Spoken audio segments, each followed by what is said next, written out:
एक आदमी ने एक बहुत ही खूबसूरत लड़की से शादी की। शादी के बाद दोनों की जिंदगी बहुत प्यार से गुजर रही थी। वह उसे बहुत चाहता था और उसकी खूबसूरती की हमेशा तारीफ किया करता था। लेकिन कुछ महीनों के बाद लड़की चर्म रोग से ग्रसित हो गई और धीरे धीरे उसकी खूबसूरती जाने लगी। खुद को इस तरह देख उसके मन में डर समाने लगा कि यदि वह बदसूरत हो गई तो उसका पति उससे नफरत करने लगेगा और वह उसकी नफरत बर्दाश्त नहीं कर पाएगी। इस बीच एक दिन पति को किसी काम से शहर से बाहर जाना पड़ा। काम खत्म कर जब वह घर वापस लौट रहा था, उसका एक्सीडेंट हो गया। एक्सीडेंट में उसने अपनी दोनों आंखें खो दी, लेकिन इसके बावजूद भी उन दोनों की जिंदगी सामान्य तरीके से आगे बढ़ती रही। समय गुजरता रहा और अपने चर्म रोग के कारण लड़की ने अपनी खूबसूरती पूरी तरह गंवा दी।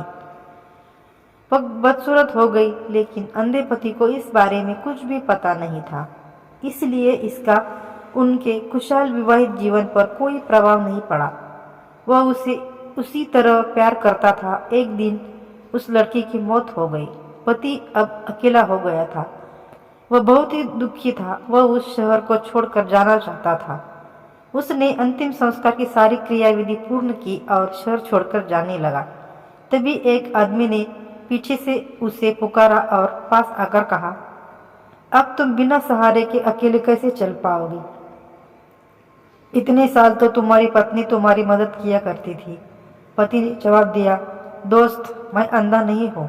मैं बस अंधा होने का नाटक कर रहा था, क्योंकि यदि मेरी पत्नी को पता चल जाता कि मैं उसकी बदसूरती देख सकता हूँ तो यह उसे उसके रोग से ज्यादा दर्द देता।